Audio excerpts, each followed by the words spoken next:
Halo Dunsana, Hariko Ujang Jodin akan mencoba mengekspor keindahan dari salah satu jalur legendaris di Sumatera Barat, yaitu jalur Setinjau Lawe.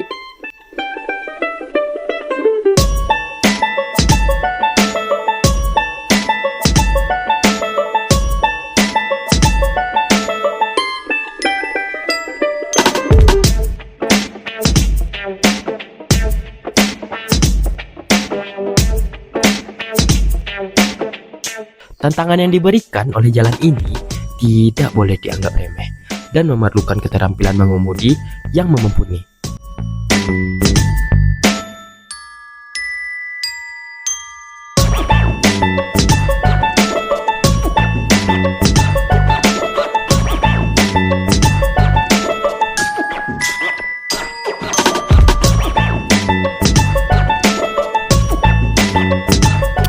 Jalan Setinjau Lawe merupakan jalan legendaris di Sumatera Barat yang menghubungkan Kota Padang dengan Kabupaten Solo dan sekitarnya.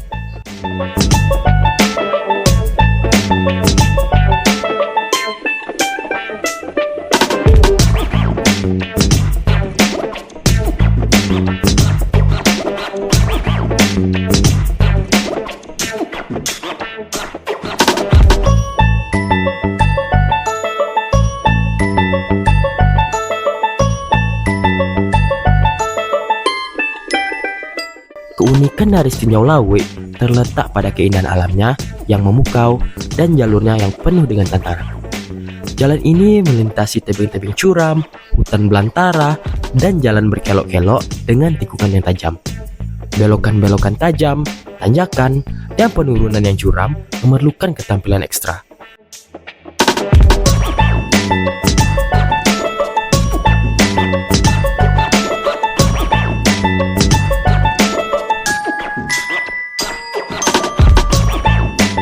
Jalan ini sering kali licin, terutama saat hujan maupun tumpahan minyak atau CPO.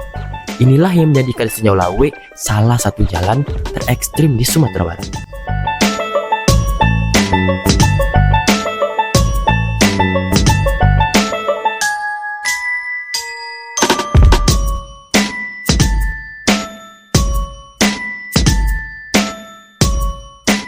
Salah satu sisi paling terkenal dari Jalan Setinjau Lawe adalah tikungan panorama 1 yang menawarkan pemandangan indah dari ketinggian.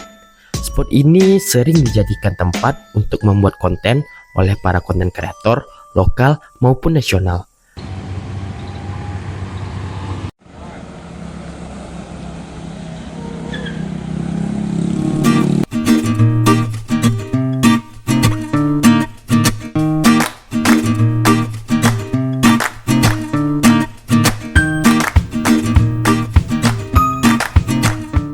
Namun sayangnya tikungan ini juga dikenal sebagai titik rawan kecelakaan. Banyak pengemudi yang kurang berhati-hati dalam menghadapi tikungan tajam ini, yang seringkali berujung pada kecelakaan akibat kelalaian. Kecepatan yang berlebihan dan tidak memperhatikan kondisi jalan yang licin bisa menyebabkan kecelakaan yang fatal. Oleh karena itu, pengemudi perlu ekstra hati-hati saat melintasi tikungan panorama 1.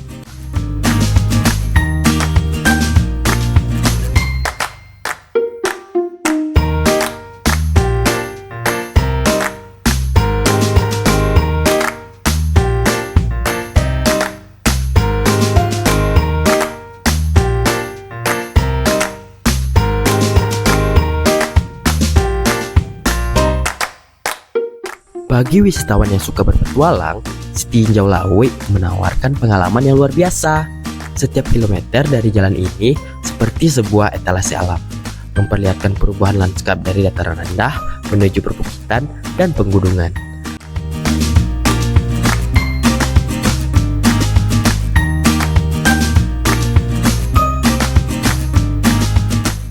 Dari Padang, pengendara akan mulai merasakan sensasi menanjak yang perlahan membawa mereka ke ketinggian, seakan menyusuri jejak alam yang masih alami dan jauh dari hiruk-pikuk kota.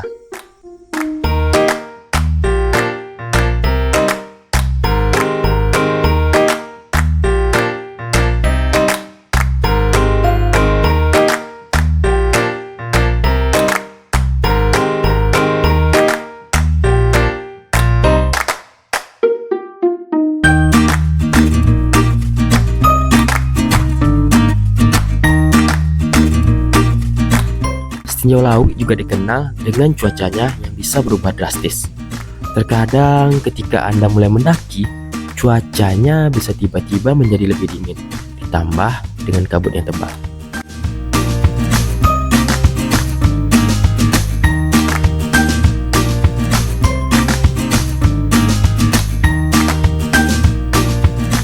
Tikungan Panorama 1 dan 2 ini menjadi destinasi utama yang menarik bagi wisatawan.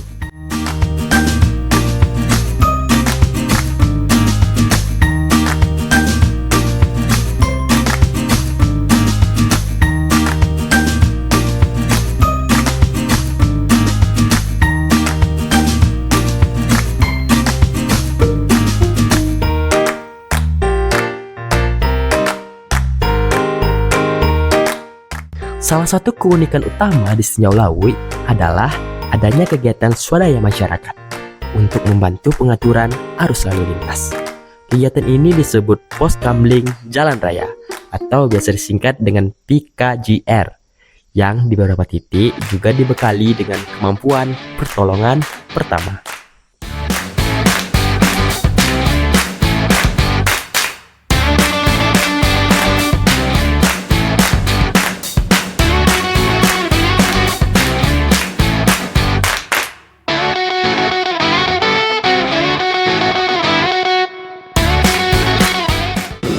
Siapa nama bro? Izul bang, Izul. Ala lama Izul karajo di Ciko. lah bang, 2 tahun. Lah 3 tahun. Izul sekolah atau apa gini kok? Udah sekolah deh bang. Hah? Udah sekolah deh bang. Biasanya kalau katanya kok jam berapa Izul tuh? Jam 8 pagi lah bang. Kalau pulangnya? Jam 5 sore. Oh berarti Iko kok sampingan Izul kok? Karajo Izul yang aslinya kok? Bayi Joto bang. Bayi Joto jadi kenek. Ah,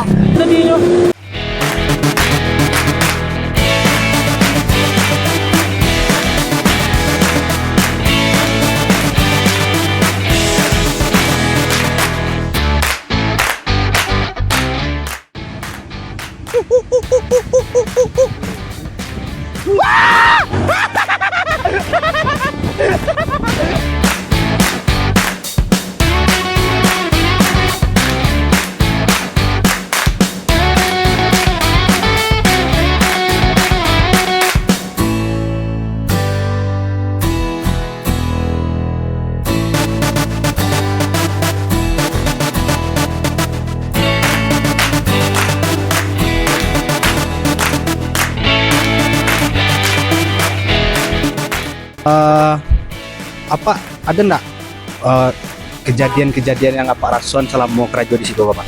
Seolah enggak ada. Tapi kalau mencelik langsung real kejadian kayak bentuk otot tepanggang atau ada otot mundur otrek kayak gitu sih pernah nampak Pak? Cok, pernah nampak cok kan. Menolong orang mesti ada. Pengalaman apa selama kerajo di situ apa Pak? Nggak ada si koko setelah untuk mapon oto saja, untuk menyelamat oto. Kadang ada oto kacang, lambe, kadang tuh kok memotong.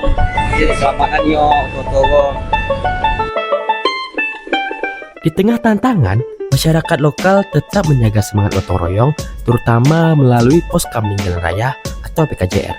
Pos ini berfungsi mengatur lalu lintas, memberi informasi, dan memberikan pertolongan pertama dalam kecelakaan. Inisiatif ini menjadikan Tinjau Lawi bukan hanya sekedar jalan, tetapi juga cerminan semangat kebersamaan dan kepedulian dari masyarakat.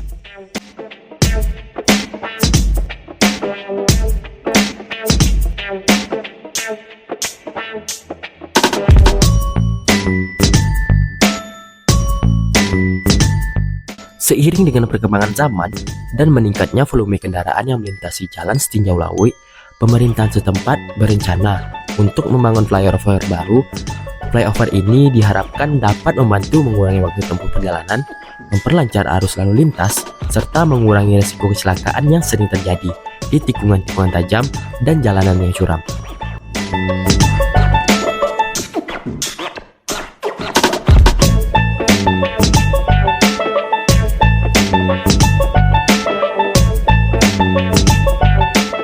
Tentu sisi ekonomi juga menjadi salah satu pertimbangan pembangunan dari flyover, sehingga diharapkan pembangunan ini dapat mendongkrak perekonomian lokal dengan mempermudah distribusi barang dan meningkatkan akses stabilitas ke kawasan pariwisata di sekitar Padang sebagai ibu kota.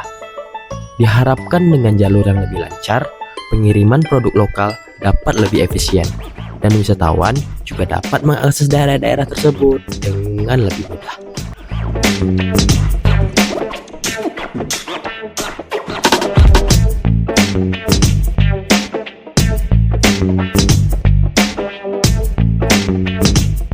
Secara sosial, proyek ini juga akan mempengaruhi ekonomi masyarakat sekitar yang selama ini menggantungkan nasibnya melalui pengunjung yang melintasi jalan ini.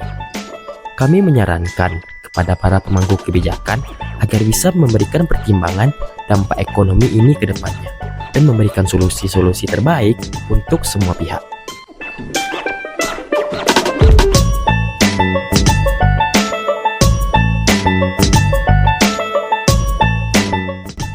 Terima kasih untuk para penonton yang telah mengikuti konten-konten kami.